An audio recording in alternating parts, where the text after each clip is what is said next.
Let's catch them by surprise. Let's catch them out. Let me check. Everything is working.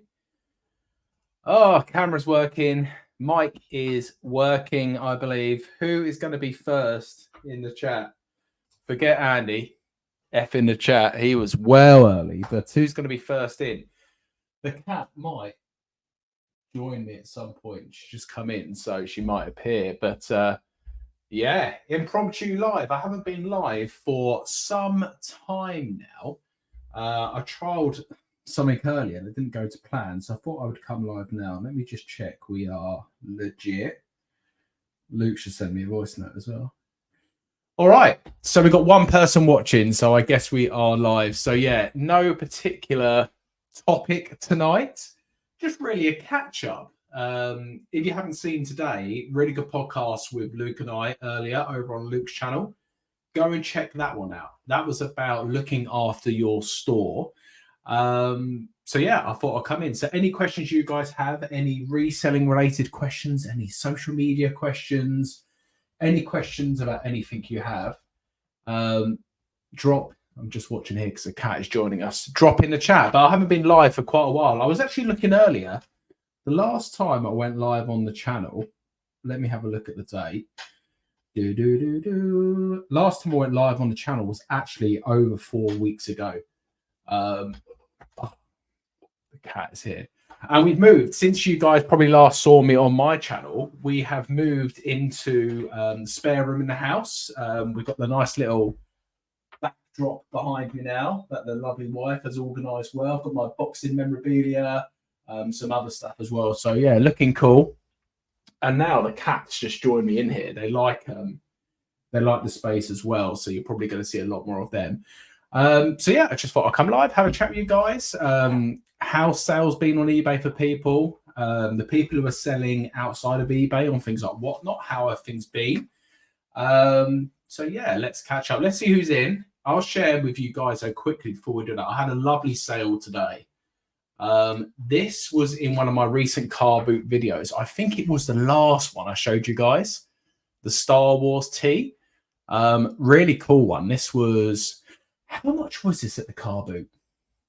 £3? £5. It was £5 at the car boot. Really cool Star Wars one. Am I sharing that? Yeah, cool. So a made in Mexico tag. So this is a tag to look out for on the Star Wars ones. Episode 1. Now, someone told me that they are doing something with Star Wars at the moment with episode 1. Not 100% sure what it is. But anyway, this t-shirt sold pretty quickly. I accept an offer of £90 on it. It's going to the US of A. So, yeah, really happy with that one. So that's been my good sale of the day. Let me know in the chat what you've had today. Any really good sales, any standout sales? Let me know what you guys picked up last weekend at the car boots, any cool things. But let's say a few quick hellos. Secret Carpet is in. Long time no see. Hope you're well. Hi, Rich. Good to see you. Now, I see Rich quite a lot of time now down Apps Court Farm with Jade selling down there. So good to see you, mate. Yeah, loving the new room. Yeah, it's really cool. Apart from 2 seconds. Let me just move the cat away. Oh.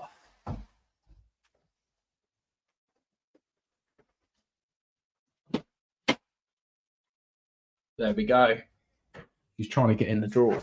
Yeah, the new space is nice. And actually, my process now with the business is I go and do all my photos down the garage first thing in the morning and then bring everything up here. And this is where I do all my listings now. I pack my parcels up here, do YouTube up here. So it's nice actually to have some space, especially now with the weather. My shed, when it is boiling hot, literally it's impossible to work in. So I've got to start really early to get all my work done. Otherwise, it's crazy in there. But now working in this space means whether it's cold, whether it's hot, I've got no excuses to get the work done. Derek's in. Hi, Derek. Hope you're good. Hope you're keeping well. I watched your video the other day with your barn conversion and the roof collapsing, mate. So that's not good. Thank God you wasn't under that, because otherwise you might not have been in the chat tonight, but I hope you're good. Robin's in. Hope you're well. Marcus, who was also in Luke's stream earlier, you thought about streaming to Whatnot. So I like the idea of live selling. It has always interested me. I like the idea of doing it on eBay. I'm still very much like a one platform kind of person. I think live selling's definitely got legs. But I've been speaking to a couple of people who have recently stopped selling on Whatnot and gone back to eBay full time. So I'm not sure what the situation is on Whatnot. For the people who sell on Whatnot, how are you finding it? I have no experience doing it myself, so I'm not going to say whether it's good or whether it's bad.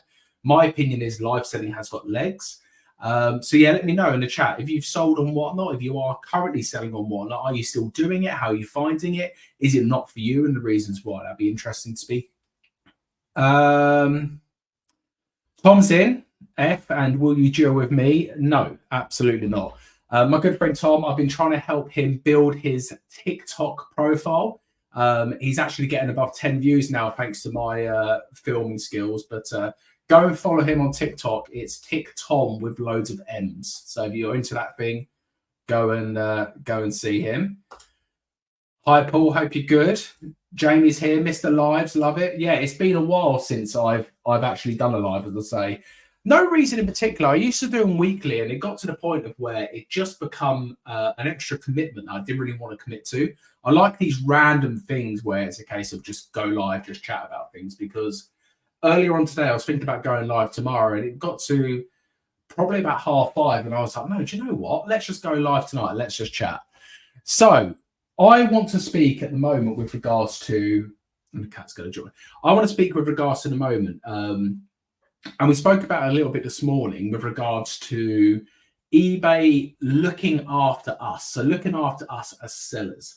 I'm finding at the moment eBay are becoming a lot more difficult when it comes to things. So if we talk first of all about the feedback system with eBay, the feedback system has completely changed when it comes to eBay, in my opinion. So a lot of the time now with feedback, eBay's response to me is always, we can't remove this negative feedback because it's buyer's opinion. And that can be for anything. So we can do everything we need to do as a seller, but if the customer, for whatever reason, leaves you a negative feedback, what I'm finding eBay's response is always at the moment, we can't remove that because it's what the buyer thinks and it's a matter of opinion from them. And we were speaking about it this morning over on the Warders Bold Clobber podcast on Luke's channel. If regards to things such as if you was to send, say, a t-shirt with fabric softener, if the person does not like the smell of the fabric softener, you will be potentially left a negative feedback and there's nothing you can do about it. So that's the feedback side. But I also feel like eBay's making a lot of mistakes. And again, I mentioned this morning. So I had a GSP order through eBay and the tracking showed it got to the hub okay. And the person opened up an item not received case. I re-uploaded all the tracking information and eBay sided with them. So took the money from me. I got a case closed without resolution and effectively the buyer got all of the money and kept the item. Now, luckily I called eBay, spoke to a rep and he reversed it within seconds for me and said it was a mistake their end. Now, that's happened to me twice so far this year, both being GSP orders. So we were talking this morning a bit about account health, and I've been thinking a lot more about that today with regards to what would I do? And I've spoken about this before. What would I do for whatever reason? If eBay was to be taken away from me, what else would I do? And it has opened my eyes up to other platforms, I don't mind saying. I think when Vinted Pro comes out, I will be signing up to Vinted Pro. I will be moving stuff onto there. So I don't plan to cross list, but I actually plan to list certain items over on Vinted and see how they get on there. Now, the pros and cons of Vinted, and maybe I'll do a live on this in the future, maybe when Pro comes out. So Vinted Pro customer service is terrible. So compared to eBay, it's night and day with regards to the customer service they offer us. Even as a buyer, it's really, really bad. But there is a lot of pros to Vinted, and I'm finding a lot of people are having loads of success on there. So even though we're not meant to be selling on there at the moment, I know a few people who are, not going to call them out, each their own, but they're having lots of success selling on there. And I feel like, am I missing out by being proud, you know, because at the end of the day, we are resellers. So I don't ever think to myself, I'm an eBay reseller. I class myself as a reseller. And so am I missing out? Am I leaving money on the table by not putting my items elsewhere as well? And it's the first time it's come into my head about whether I should be moving stuff off of eBay or putting stuff elsewhere. But I still don't want to cross list. So again, for the people in here, are you cross listing? Are you moving stuff over? Do you plan to sign up to Vinted Pro when it comes? But yeah, the eBay AI system is completely out of control at the moment. Luke's in. Unreal pod earlier today, man. Question, how's sourcing going? Would you say you're buying over what you need to online at the moment? Covering if it's rainy weekend, car boots off, or you relying on car boots? Yeah. So again, sourcing at the moment, and I don't mind saying, and I was kind of warned a little bit about this from Simon, the gentleman marketeer, that doing clothing sourcing is really difficult. And I think as a reseller, it always is. I'm finding sourcing really tough at the moment, and it comes in like fits and spurts. So sometimes I will be like sourcing spot on. I've got enough items now to last me the next 10 days or week or so. And then within like a click of the fingers, like all of that has gone, and I'm back to scrambling looking for stock. So where I am right now is in such a different place to where I was Friday. So Friday, I was like, I need to have a really good weekend of car boots, otherwise I'm going to be struggling this week. Then I went to the car boot Saturday, got that massive golf bundle. Sunday was okay, but nothing perfect. Loads of stuff coming from Vinted online. And now I look at it down the shed now and I'm like, yeah, do you know what? I'm good probably until Monday or Tuesday next week with more stuff coming through. But I'm finding at the moment with this new model, I'm loving the new models. I'm getting better stuff and things are selling quicker and for more money. But the sourcing time is real. And even today, like I spent from 1 o'clock today, because after the podcast, I helped Tommy Tracer with a few things. So probably from like 1 o'clock today until 5:30, I spent sourcing. And if I look at what I actually got today, and by the way, for the people who buy on Vinted, have you guys seen the new order page? I only discovered this the other day, but on the order page, you can actually see a full breakdown of the orders. So if I look at today, I got 1, 2, 3, 4, 5, 6, 7, 8. Scroll. That's the lot. So I've only got 8 items today, and my target is 12. The minimum target is 12. I try and aim for 15, which means this evening I'm going to have to continue on sourcing. Now, I do set myself a weekly target instead of a daily target, but even still, sourcing takes up the most time. And there's pros and cons to both methods, because the easiest thing is to say, just go and buy like a wholesale bundle of clothing and just list more. You could do it that way, but I believe and trust the process. It's just sometimes, you know what it's like when you feel like, oh, I haven't got stuff coming in, and you start to panic. So I'm at the point in the moment where when I go to car boots, I'm happy to pick up some other stuff as well. I've always said I'll do that in small percentage. But the clothing stuff I'm getting from online is so good. And for the people who are just joining, I'll share with you guys again. Love this sale today. And this wasn't an online sale. This is at the car boot. But the Star Wars shirt sold. And this was a £5 not this weekend, just gone the last weekend. And I accepted an offer at 90 quid. So the stuff is out there, even at car boots. But also the knowledge needs to be improved for sure. Sorry, I rambled on a bit. That was a long answer to your question. Derek saying, I cross list, good to have more than one platform. So I think there is pros and cons to cross listing. Sometimes I feel like, okay, is that whole thing about if my customer only shops on Vinted and doesn't shop on eBay, you know, they're never going to see my item on eBay regardless. But the cons to cross listing, I feel, are it's not perfect. And my fear is things double selling. So Derek, do you have much issue with that? Hi, James. Love the boxing gloves on the shelf. Yeah, so I might as well tell you guys about the boxing glove collection. So we've got, and I'm a big boxing fan, by the way, we've got Johnny Fisher, who is fighting again in July. Should be getting tickets for that fight. We've got the Anthony Joshua glove, and we've got an Amir Khan one. Now, the Amir Khan one was actually gifted to me by a good friend called Paul, who I see at the car boot sale.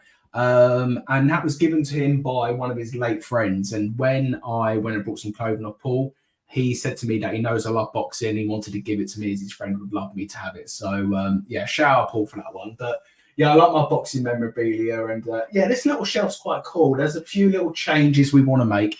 But I think for when I record the true crime footage, it's quite nice to have that background. But yeah, having a nice space to actually work and do YouTube in is really nice.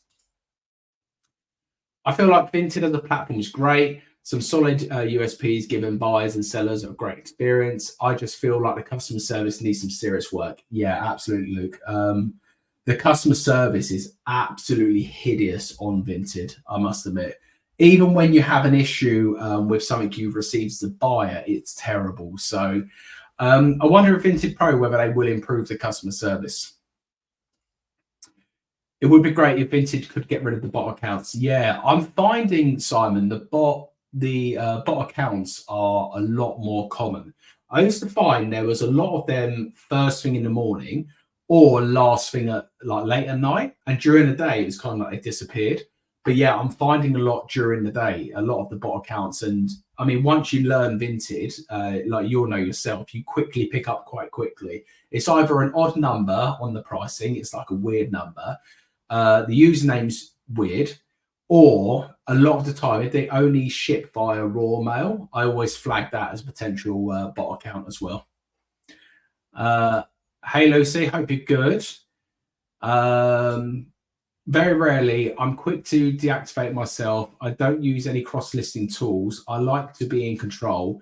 I've sometimes messed up, but very rarely, yeah. So I guess if you mess up, then Derek, you would never cancel the eBay sale, would be my guess, because I guess the risk of the other accounts isn't as strong as like losing your eBay account. So if you was to sell, say, on Depop, would you then cancel the order on Depop over eBay?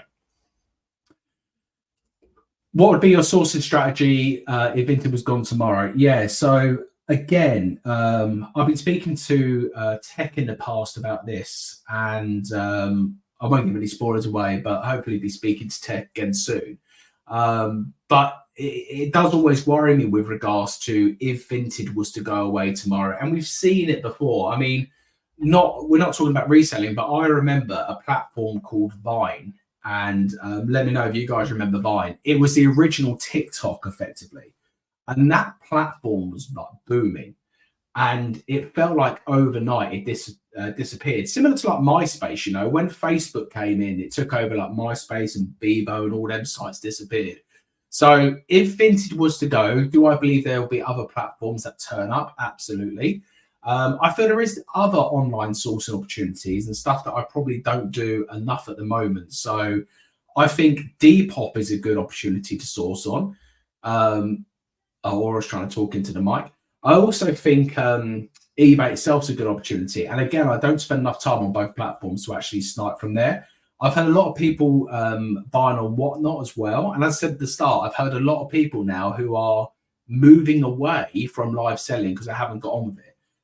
So I feel like Whatnot could be a good opportunity.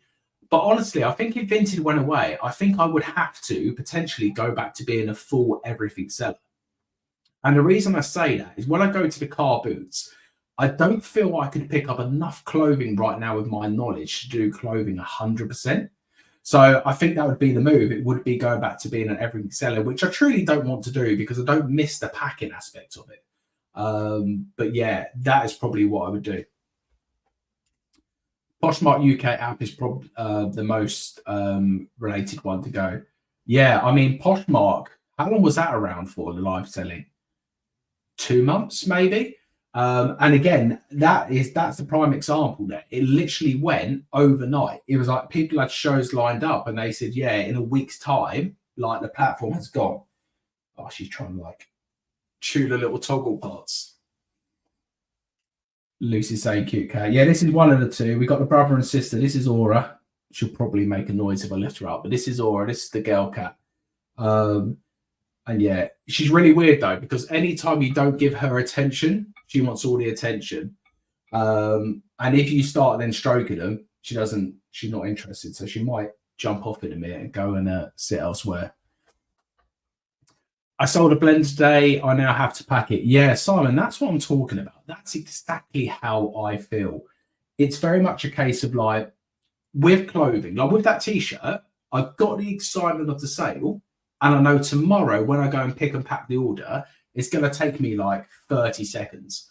When I sold the Magimix blender I had the other month, like again, it went for 150 quid or whatever it was. And that sale happened at the car boot sale. And I was buzzing. I was like, yes, 30 quid into 150, like in a couple of days. Like, this is mad. And then I'm like, oh, now I've got to get some bubble wrap. Now I've got to find a box. And I guess if you're doing it day in, day out, you probably have all that stuff ready. And I remember when I was like a full everything seller, I had so many different size boxes, so much bubble wrap ready to go. Literally a case of like, sell something, bubble wrap's there, the packing paper was there, the boxes are there. But now with the everything stuff, the more bulky stuff, which again, I regret buying a lot of it, I pre-pack. So basically when I buy it, when I list it, I then pack up the item ready to go. So when it sells, label goes straight on, it's ready to be shipped out. And the other week in my car boot sale video, I think it was not the last one, the one before, where I bought the big Sony Hi-Fi, that was still sitting in the van the following weekend at the car boot sale. I actually sold that to another reseller for a £10 loss. So I kind of looked at that and said, you know what? I'm never going to list it. I'm going to hate when it comes to shipping it. They deal with this all the time. So I spoke to him and I said, look, I made a huge mistake last week. I paid 30 quid. It's in the back of the van still. If you want it, 20 quid. Like they sell for about 100 plus. I said to him, it's untested. 20 quid if you want it. I'll take the loss of it. And I took the loss. But that's a good lesson for me because I might come on here and say, I'm not going to pick up the bulky stuff. But when you are in the field and in the moment, and then when something sounds cheap, you look up comps, you can see a profit. It's very hard to leave it behind. So yeah, I need to get better at leaving that. Derek's saying, yes, protecting the eBay account is always priority. So we'd cancel our platform or drop ship if the price is right, which I've done to fill the order. Yeah, absolutely. So yeah, that's what I would expect people to do. So if the sale happened on eBay and say Etsy, you would cancel the Etsy one to protect it. Carl saying non-reselling. Do you think Tyson Fury lost? I thought the outcome was right. Yeah, absolutely. So when I was watching the fight, when we got to the end, I scored it either a draw or Usyk win. There was no way for me Fury was going to win that fight. I think if Fury got the draw, he would have been lucky. But I feel for sure, what a fighter Usyk is, by the way. Unbelievable to unify at cruiserweight and to come up to heavyweight and unify as well. What a fighter. But yeah, great fight. I think Fury will take the rematch. I mean, they've come out yesterday and said that he's ordered the rematch and it's going to happen in October, I think it is. I think Fury will come in heavier. So I was surprised at how much weight he had lost for this fight. I thought he would come in a lot heavier and he would use his body a lot more to lean on Usyk and try and tire him out. But I think, again, in the 6th round, Fury could have, I think, gone harder for him. He kind of wobbled him and he didn't push. So, yeah, what a fighter. But, yeah, I'm excited for the rematch. AA, hope you're good. How long should you list an item and what is the quickest way to list? So the quickest way to list would be just to do a 2-worded title and 1 picture. But that is not the smartest way to list. So I would spend a little bit more time listing an item because I think you're going to sell it a lot quicker because it's going to appear in search a lot quicker. So how to list, if you're new to eBay, I would look at what other people have done for the item. So let me screen share. Let me just show you this because if you are new to eBay, this might be helpful. So if I was to drop this screen in here. So say I'm looking for, and this hurts me, type percentage, we didn't win the league. Arsenal football shirt, I don't know, 2019. So say, for instance, I have one of these Arsenal football shirts for 2019 and it's the home shirt. The way I would normally do it to find comps, first of all, is I would select the size, so extra large. And then I'm going to say red because it's going to be the home kit. And you can look at actives, but I just look at some solds as well. So this is a terrible listing, by the way. I think the title, it's not too bad.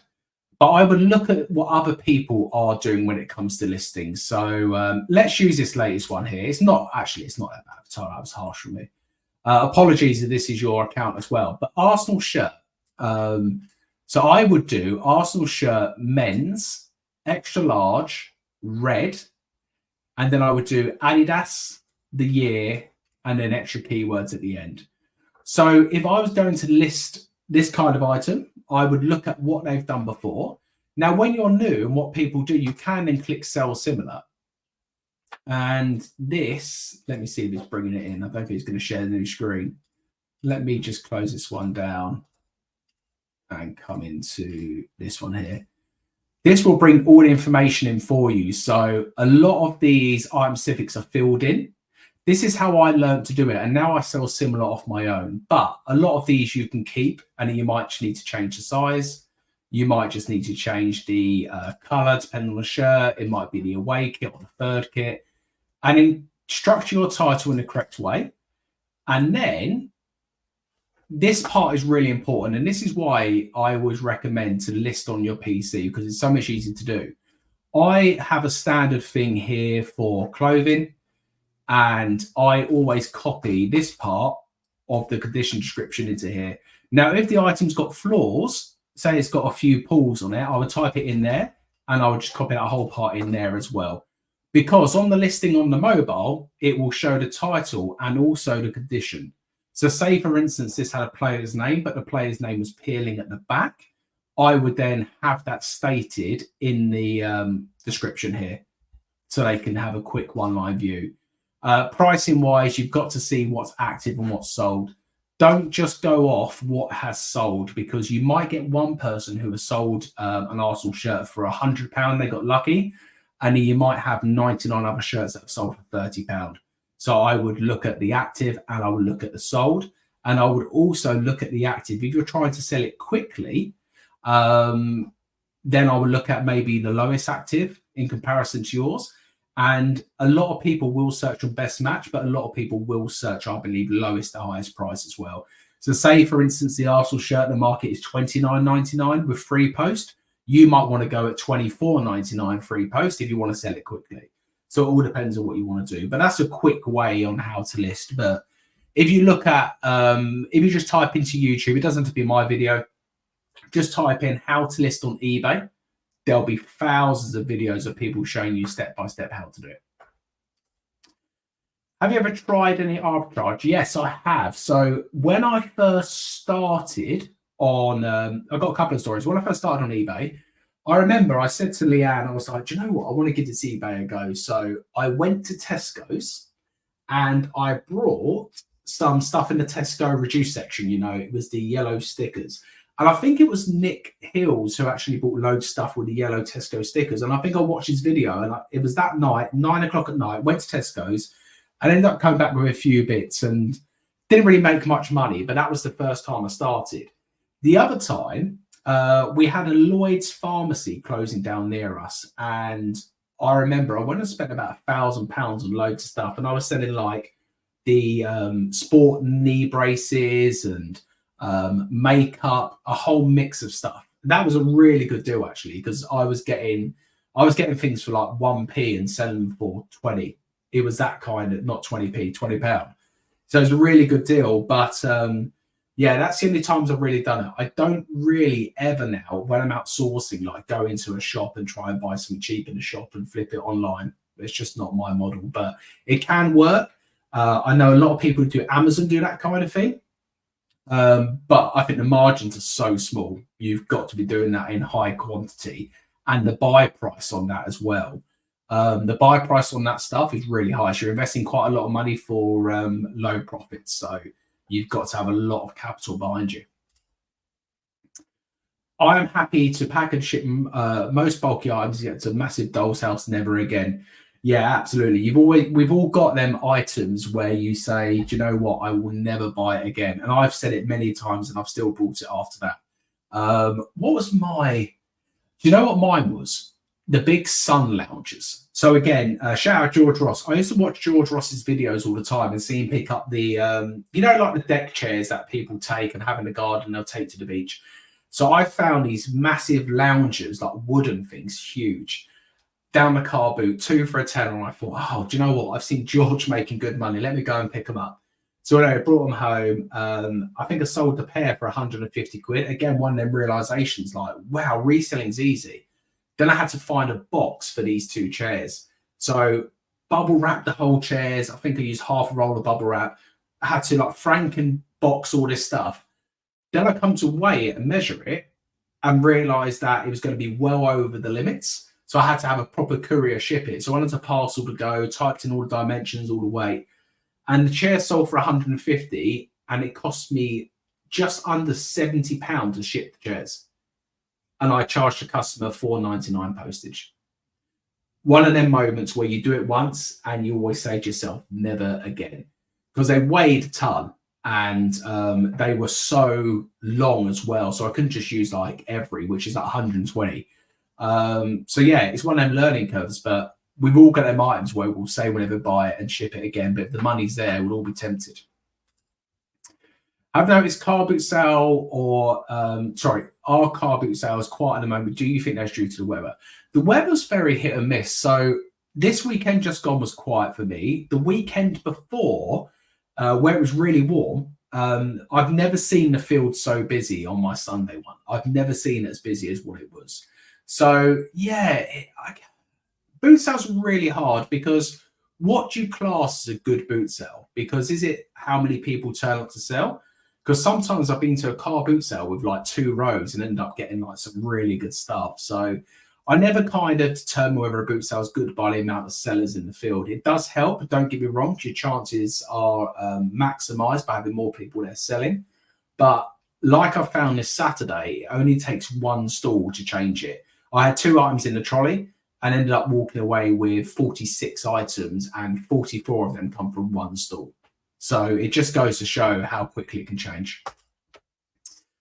The last boot sale I went to was crazy. Must have 400 people in the queue waiting to get in. Yeah, I saw your video last night, Simon. I think it was last night, this morning. Anyway, I watched Simon's video. Yeah, man, that was crazy because that's a new one by where Simon is. And it seems like, from what it seems, Simon, from your video, it seems like the organizer didn't expect it to be as popular as what it was. And they hadn't got the times together. So yeah, I saw you guys queuing while I'm still letting the sellers in. Now, I prefer, let me know in the chat what you guys think as well. I prefer the car boot sales where they let the sellers in first, let them set up, and then release us buyers in there. They're my favorite car boot sales because then the sellers are organized and ready to go. The one I go to Sunday at Apps Court, it's really weird. And I always say this, like, all the resellers and the other buyers are just waiting there and they'll release the cars in and literally like people getting out of their cars and you've got the people, any games, any this, any gold, any silver, any this, any records. And then they'll just be car hopping. And I saw one guy on Sunday, and fair play to him. He literally does not wait for anyone. He literally, car comes, any games? No, move on. Any games? And he doesn't wait. Any games, and he just hops. And I saw him even like when I got to the end, he's doing a second lap and he's going to then clean up. So it all depends on your car boot strategy. My strategy's changed a bit. I'm a lot more chilled now at the car boot than I ever used to be. I think that comes down to, and when I use this term, it's in a positive spin, desperation. So if I end up coming back from the car boot with 0, it's not going to sink my business because now car boots for me are only 15 or 20%, maybe even 10% of what I actually pick up during the week. I tend to get most of my clothing Monday to Sunday, and then the car boot is the top up. So yeah, let me know what you guys think when it comes to car boots, whether you like the ones where they let people in first, or you like it where it's just a free-for-all. Craig saying, are you back registered yet? You mentioned a short while ago that you were close to the threshold. No, let me have a look at where I am. I'm at the point where I'm kind of risking it, but I'm kind of not. I'm hovering. But let me tell you guys where I am, because I always like sharing. I don't mind sharing numbers. And, you know, am I doing well in the business? A lot better than I was last year. Could I be doing better? A lot better compared to where I want to be. But remember, it's all relative. You know, what I earn is only important to me, is what I will say. So let's have a look. It's the rolling. I haven't done it for a couple of weeks, actually. It's the rolling 12. So if we use yesterday, the 21st of May, up to the 21st of May. Yeah, I'm good still. I'm just under 75,000. Now, it has increased to 90, but I think when I hit 80 is when I'm going to apply. I'm actually been strategizing the last couple of weeks because I do want to do more. And when I hit VAT, I want to smash through it like I've always spoke about. I'm trying to think about how I can double bubble my efforts. So how can I hit the point of where I can list double the amount, sell double the amount, make double the amount? How difficult is that for me? And the stumbling block always comes down to sourcing. So I've got the cash flow to do it, first of all. I've got the storage space to do it. I've got the time to do it. I want to do it. I have the effort to do it. The sourcing bit slows me down. And I keep coming back to stuff I've always spoke about. It's very much for me the knowledge. When it comes to clothing, knowledge. So I'm kind of at that point where I need to spend more time learning knowledge, but I also need to spend time sourcing. I'm in that really difficult position where if I continue how it's going to go, I worked it out, I'm going to be about 8,000 short of that 100K by the end of the year at this current run rate. So I need to pick up throughout the summer. But yeah, I have the ambition to do more. I've got the time to do it. I've got the will to do it. It's just the knowledge. So only I can fix that. No one else. If someone could plug something into me and give me loads of knowledge, that would make my business a lot better position, but only I can do it. So I feel taking myself away from certain things has really helped with that this week. So kind of just actually focusing on my own business a bit more, focusing on myself a bit more has been really good. I personally prefer going as with a seller because the other seller who sells on the store goes around buying up toys and making it. Yeah. So I know what you mean there. That is the most frustrating thing. When you're in the queue waiting to go in and you see people going around buying, especially if they know they're other resellers. And I'll be honest with you, a lot of other resellers will pay for them. Car boots will let you do it. They'll pay for a pitch and they'll literally park up the car, go around and do the whole car boot. And I've seen them get back in the car and drive out. They don't even get the table out. So some boot sales are a bit more strict. Paul, Chop, hope you're good, mate. ISO apps and fair play to the early birds that don't hassle you. I asked what they're after, say no, mate, and they're gone. Yeah, that's one thing I will say about apps, Paul, because you probably get it all the time if you sell there. You get the people who come from car to car asking you if you've got stuff. And literally, if you say no, they don't hang around. They don't start like trying to jump in your boot. I've seen other car boot sales where they will literally open your boot, open your doors and stuff. At apps, they are quite respectful. I never do it because mine's quite difficult because especially as I'm doing more clothing now, what do I say? Have you got any clothing? Most people have got clothing of some sort. With the clothing like the car boot, the reason why I'm probably a bit more chilled, I always find it's the last thing people get out. So once all the other resellers have left the first 2 or 3 rows, then the clothing starts coming out. So I don't mind if I'm behind all the other resellers. But the fear of any car boot is, we all know what it's like. You don't want to be the one to miss out on that sealed Nintendo 64 console for a £5, which I've seen at car boots before. So it's one of them catch-22s whether you take your time and go more casual, because you're never going to find that others like the bolo stuff, or you zoom round and on the second lap you take it more casual. That's normally what I tend to do, but I've been trying to take it casual from the start. Do you keep the death piles and emergency ball back on? Should there be any issues when sourcing? Great question. I used to always have what we call a death pile. I mean, you can call it a queue, you can call it an emergency bank. It's a death pile. I used to always have one. And then I got to the point of actually like listing everything up and having a draft bank. And at one point I had a 2-week draft bank and I was living the life. Then like things happened, like got ill, and like especially when Leanne was in hospital as well, like I used some of the draft bank on that to help us out. and you're back to square one. So yeah, that is something I am planning on building up, Robin, as well. Like, I love to be able to get a 7-day draft bank. We go on holiday next month. End of next month, we go to Rome for like a nice long weekend, which is definitely needed. So I need a draft bank for that anyway. So yeah, maybe a challenge for myself in June is actually to build up a draft bank as well and get that back, because it is super important to have that. As I said, even for emergencies, but also for the days, like, we're all human. There's days where we just don't feel like getting it. So they're the best days to actually use it. How often do you plan on going to the car boots this summer? I'm a reseller. Good to see you, my friend. Long time no speak. How often do I plan? I will go to every car boot sale this summer while it's on. Sunday was tough, I must admit, because stayed up late for the boxing. By the time I got to bed, it was late. I was watching like the interviews afterwards. It must have been 2:30 I got to bed. Alarm goes off at 5:30. Oh, that was tough. There was, for the first time this season, I actually thought to myself, I'm not going to go. I'm going to turn off the alarm. And I turn the alarm off, I close my eyes and I lie down and I think, oh, what am I going to miss out on? I've got to go. So I went.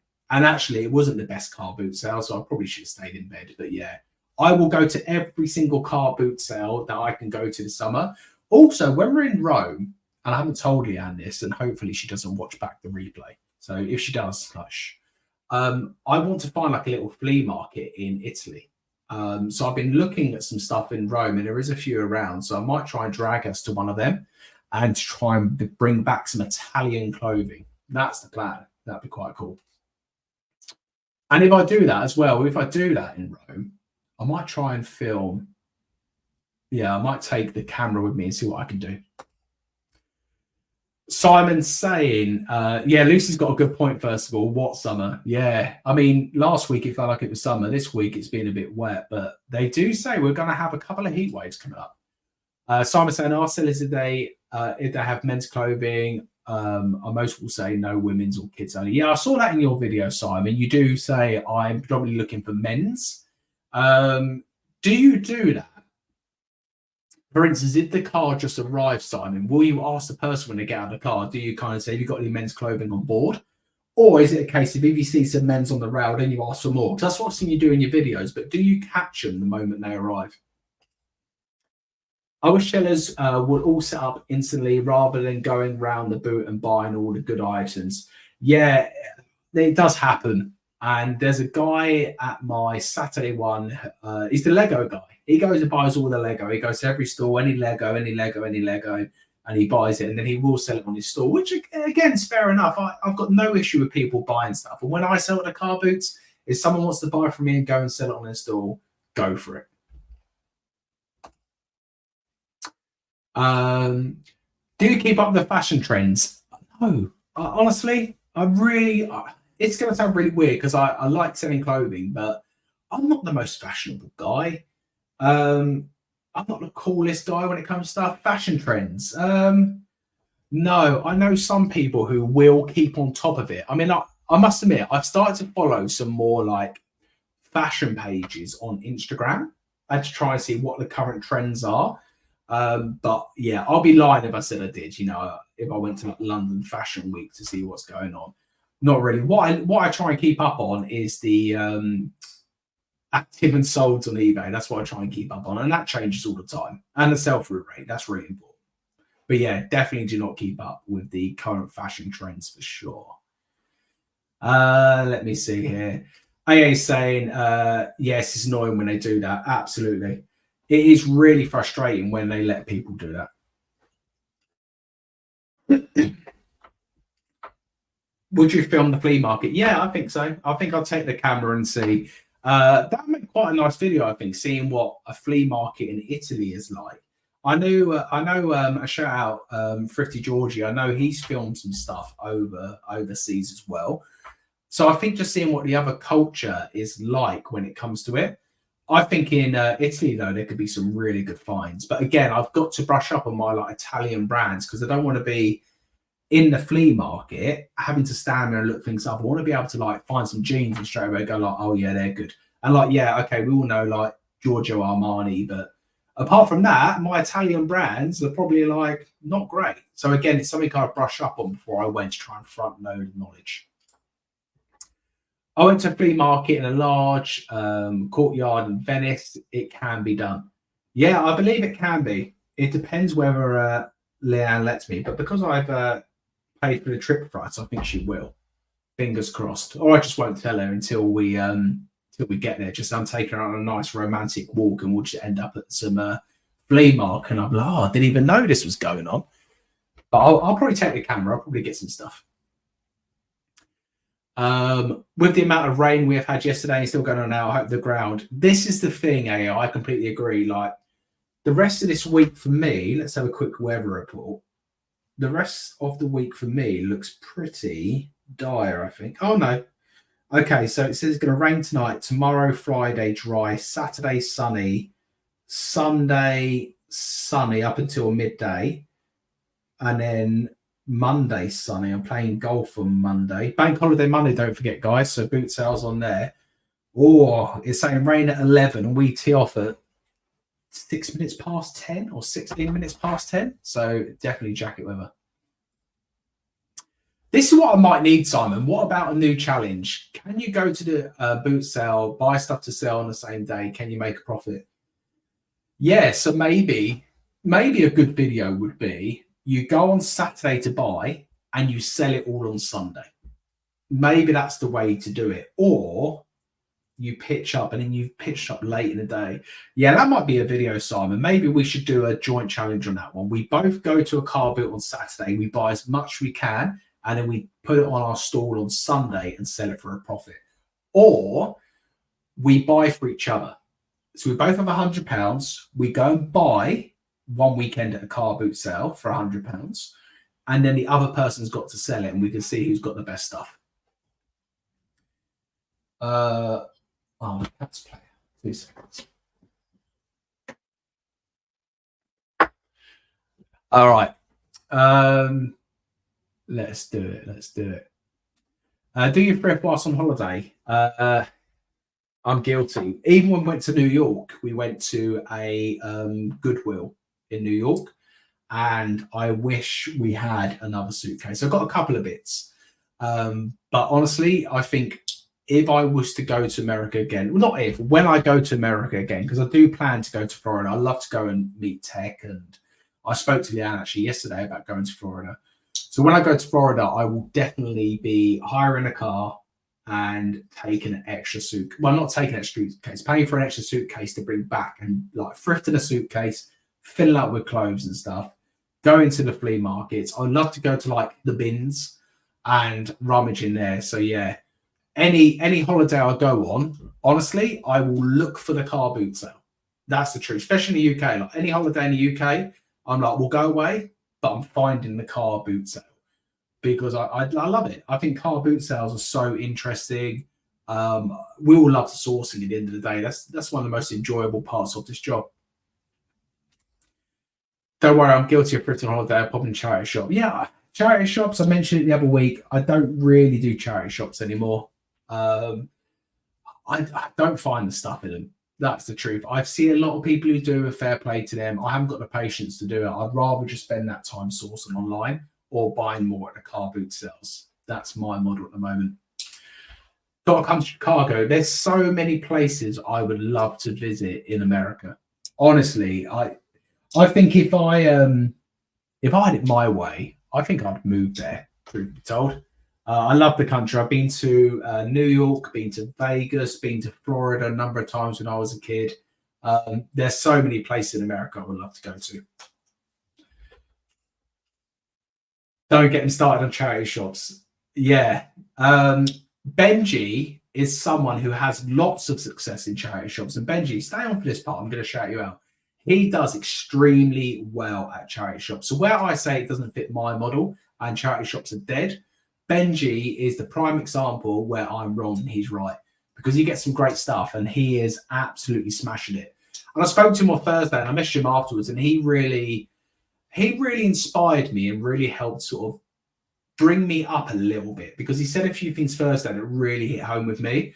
And Tech said it before, and you know, in the moments where it takes someone to say it in a different way for it to click with you. And for a while, I think I've been scared to spend the money, but you can't make money without spending money. And that's been a big stumbling block for me recently. Not that I'm scared to spend money, maybe I'm not investing the money in the right things. And when the deal's right, go for it. Maybe that's what I need to do a bit more. But yeah, shout out Benji. He's smashing it. Benji hasn't got like a real social media presence, but he definitely should do. He definitely should do a podcast or something. The guy's got amazing knowledge. I went on a day trip to France and ended up focusing on where to thrift and enjoy the day trip. Yeah, it's easily done. You need real discipline with it. So I say about the Italy sourcing trip, I think it would be a case of, oh, we've got nothing to do. Can we go to this market? It won't be a full day sourcing. It'll be literally an hour in a market. Fingers crossed. Don't get me started on charity shop either. I barely use them, but I do pick up a couple of good bits every now and again. Yeah, well, Benji's the man. He's the charity shop guy. I've seen the bits he gets. He shows it, and I've seen how well he's doing. So there is still stuff there. He's blushing, yeah. Yeah, Benji, just send me that $5 because I shouted you out. But seriously, I think you need to, like, if you want to be, because a lot of people don't want to be, but I think if you shed a bit more on social and stuff, like you have some crazy knowledge and stuff, but some people don't want to, and I completely respect that. I was speaking to someone at the boot sale because they asked me the question, are you glad you started YouTube? And I'm like, it's a blessing and a curse, like at the same way. Like, I love coming on here and chatting to you guys. I like doing the boot sale videos, but you do get noticed. And like, I'm only small time, like nearly at 6,000, by the way. I think I'm 10 away from 6,000. But you do get noticed out and about, like car boot sales and stuff. And like, naturally, people want to speak to you, and I like chatting anyway. But I think sometimes I need to kind of, I'm at the car boot sale now, get your head down, you're here to work. People will understand. And I know people will, but I'm just like, oh, I'll chat to anyone, mate. Hi, Pete. Hope you're good, mate. Pete as well. Did you sort out your negative feedback on eBay? Oh, funny one, this. So eBay called me back. So I spoke to the rep and they said they'd call me in like 6 days. They called me back yesterday when I was coming back from the gym. And they were like, yeah, we can't remove it. It arrives late, blah, blah, blah. And I was explaining to them, I said, you do understand this is a GSP order? Like, I'm covered. Oh, well, it's this. And I said, like, oh, and she goes, no, the only thing I can do is I can appeal it one more time for you, but this is the final time. And I was like, well, yeah, like appeal it. But I'd given up hope. I said to him, I said, like, the eBay feedback system is useless at the moment. A lot of people are feeling the same. But I said, appeal it one more time, see what happens. And if, funnily enough, I looked today during the podcast with Luke and the feedback's been removed. And I had a missed call, I think, from eBay. So I'm guessing they removed it. So maybe kicking up a fuss and appealing a couple of times helps. I mean, I was completely in the right because of the GSP order. But I don't know. Honestly, I just don't know. You never know whether eBay are going to remove anything. Let me see here. I think my mum is bad as me, because we go away Monday to Friday. And Essex mum has asked me the weather's nice Wednesday to find a decent one. I'd rather have a rest. Yeah, I think Dunton's on a Wednesday, but do you know what? I don't know what Dunton's like on a Wednesday, but I warn you now, Lucy, prepare yourself for a lot of walking. It's huge. Absolutely huge. I don't think it's my biggest. I don't think it's my thing, to be fair, because in terms of making a creative come to life, I just don't have the interest. I like talking about ideas, but doing creative not bad. Yeah, absolutely, mate, and that's completely understandable. Like, it's not for everyone, the social media stuff, and I take breaks from it as well, because sometimes you kind of don't want to have your creative side out all the time. You just want to kind of crack on and do the work. So I understand that, mate. Just notice you can't leave negative feedback to seller for non-paying buyer now. Yeah, that went a while ago. eBay only lets us leave positive feedbacks as a seller. It's all crazy. It's all crazy. It's at that point when you get recognized a lot, it does stop you. But I do have to say hi. I like the fact to get recognized. Yeah, Pete, I mean, I've seen you at the car boot. It's the same thing, isn't it? It's like, I like talking to people. It's really nice. And I always say to people, when you see me, please come up to me and say hello, because that's part of the fun of it. But then there's other times I feel like I get overly distracted where I want to talk to someone for like half an hour and I feel like, am I holding them up? But I'm also holding myself up. So If you do see me at the car boot, say hi. But if I just say hi, you're right, and I'm cracking on, I'm not being rude. It's just because I know that I'm there to work, and also you're there to work. So carry on working. Hey John, eBay will change the feedback system if the negative feedback starts to affect the total number of sales on the platform. I think that'll be the only way, mate. Honestly, I think if the negative feedback starts pushing customers away, because it can potentially look, if I get a negative feedback for something I have done in my control, I deserve the negative feedback, and I'm for that feedback system. But if a customer's reading my feedback and seeing things have arrived late, and now, luckily, I've got loads of other feedback that says arrived quicker than expected, like arrived on time, blah, blah, blah.